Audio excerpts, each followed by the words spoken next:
Tshisekedi ressemble à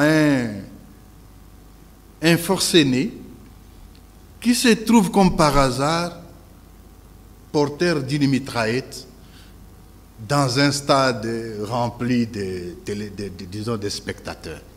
Qu'est-ce qu'il faut faire? Il faut l'arrêter. Et il nous appartient, nous les Congolais, chacun ce qui les concerne. Arrêter cette folie. Et nous allons l'arrêter dans cette folie. La situation de l'indemnisation des victimes de Kisangani, une escroquerie nationale. 2022, en exécution de l'arrêt rendu par la Cour internationale de justice. 325 millions de dollars doivent être payés par l'Ouganda en République démocratique du Congo. L'échéancier prévoyait 4 ans de 65 millions. Depuis 2022,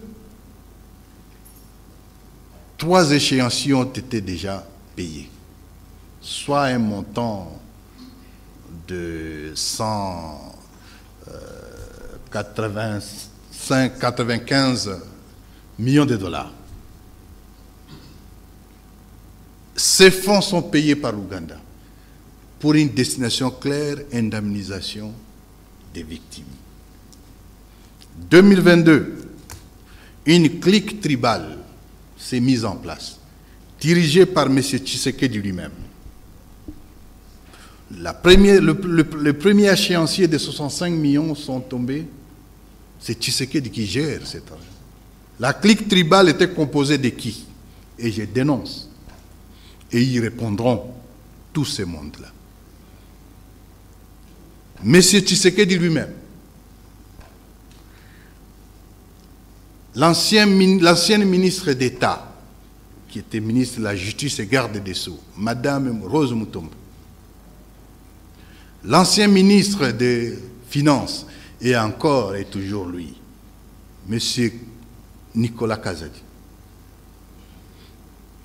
et l'ancien gouverneur de la Banque centrale, Mme Kabedi. C'est la clique tribale qui se met en place pour gérer ces fonds. Ils ont dilapidé ces fonds aujourd'hui, au moment où Kisangani elle-même, vous n'avez pas d'électricité à Kisangani. Vous n'avez pas de desserte d'eau à Kisangani. En 2022, j'avais interpellé la dame, Madame Rose Mutombo. Je lui ai dit, Madame, est-ce que vous trouvez normal? Je lui ai dit, si ces victimes étaient, par exemple, en Boujimaï,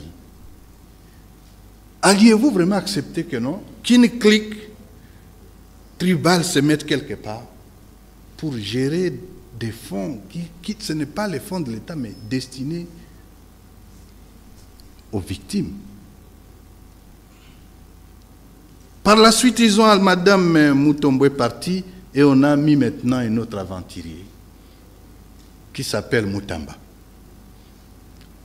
Encore toujours la même clique tribale. Parce que quand Mutamba arrive là-bas, il commence à parler Tchilouba. Alors que nous croyons qu'il était de Kisangani. Et vous connaissez la suite. 39 millions de dollars qui sortent de ces mêmes fonds pour tenter de créer, on détourne en disant qu'on construit une prison.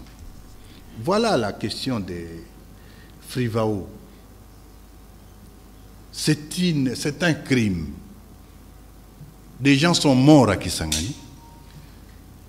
On a payé l'argent pour les indemniser. Et puis la clique tribale se met en place sous l'égide de M. Tshisekedi lui-même. Elle se met en place pour dilapider cet argent comme des arachides. Qu'est-ce qu'il faut dire? La réaction, c'est quoi? Nous devons arrêter. Mais que ceux qui sont impliqués dans cette supercherie ils répondront de leurs actes, tôt ou tard. Et ce que je dis ici, l'Ituri et Kisangani, n'oublions pas nos frères qui sont au Katanga. Mais c'est une brimade, ils sont dans l'esclavage. Et non seulement les Katanga, toute personne qui est swahiliphone. Vous connaissez le nombre de prisonniers dont on parle là-bas? Il y a des prisons où les gens apprennent le swahili parce que tout le monde, c'est la prison des swahiliphones. C'est l'esclavage au Katanga. La brimade. Ce sont là les injustices qu'aucun Congolais ne peut accepter. Nous ne disons pas que non, c'est un problème. Nous sommes tous des Congolais. Que tu sois Katangais, que tu sois Kassaïen, que tu sois... Nous sommes tous des Congolais. Que tu sois Mungala, nous sommes tous des Congolais. Nous méritons traitement égal. Parce que la République nous appartient à nous tous. Mais des forfaits du genre, détourner les fonds destinés aux victimes, ce n'est que des choses qui resteront, qui sont indélébiles, qu'on n'acceptera jamais et qu'on sort. Merci. Merci.